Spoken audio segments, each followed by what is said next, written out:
The reason why you should fail often is because it'll get you to the answer that you're looking for fast. And a story to illustrate this is actually yesterday. So, yesterday I hosted my very first in person meetup for my boys, for my community. And it was a group of 8 guys. And my business partner and I, we were like, all right, we're gonna have this whole elaborate thing. So, we're gonna show up at the high school, we're gonna shoot some hoops.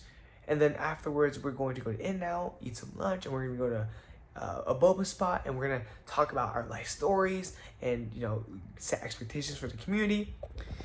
Fair enough to say, it did not go like that at all, at all, except for the basketball part. So we didn't even show up at the same what we said, like the time we said that we would show up at, but it was a whole thing. But we got to the high school, we played some hoops. Took much longer than we thought, right? So then we got everyone, and then we went to not In-N-Out, right? We didn't go to In-N-Out, but we went to the T station. I had to go to In-N-Out because I told this boy that I would pick him up there, so I had to drive to In-N-Out, which is the opposite place of where everyone else was going. And I picked that guy up, and we go to me and that guy and another kid, we went to the boba spot, and everyone else was getting food, but the food place that they went to did not have food. So it was just a whole mess, and we didn't have time to talk about, a life story or any of that, or set expectations for the community, none of that.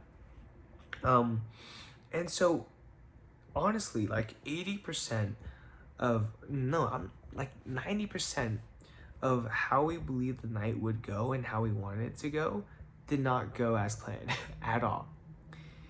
And the thing is, a lot of people might say, wow, that's a failure, huh? But I would really argue against that. Like we learned, like, by failing and by absolutely, right, the very first in-person event,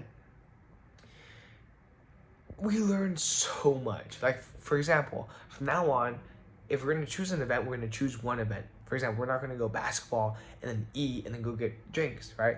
We're just gonna do basketball, or we're just gonna go to the boba store and talk and chop it up and talk about life and goals and ask questions and talk, right? We're gonna have dedicated days for dedicated things and not just be so pulled apart.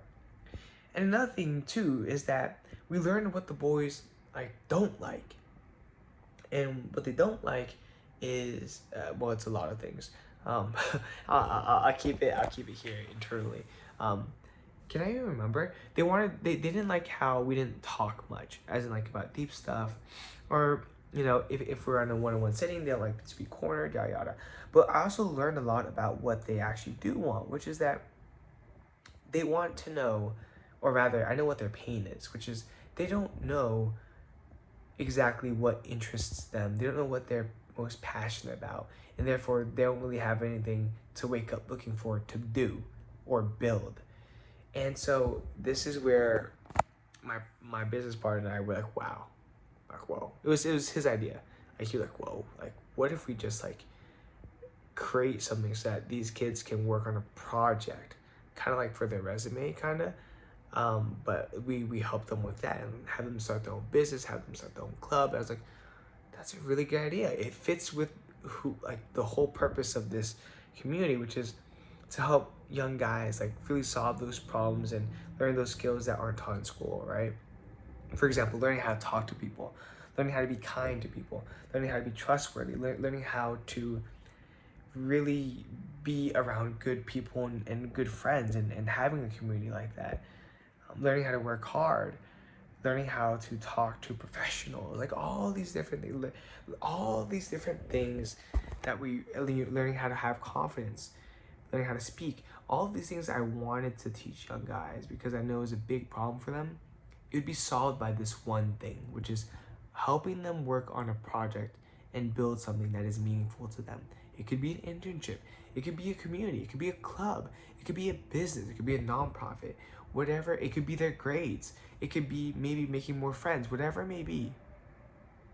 Doing that would allow us to help them with the other areas of their life, including time management, for example. So all of this was only because we had that in-person event that flopped. I think it flopped. My definition of flopped is that it did not go as intended. and there were a lot of mishaps along the way.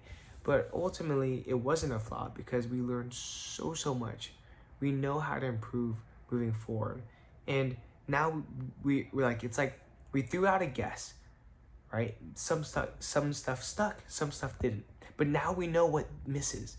And now we can focus more on the things that land, that stick. And that's the secret about trying things, trying a lot and failing a lot, is that you learn what not to do. And that gets you one step closer to knowing exactly what to do. And that is the answer that you're looking for.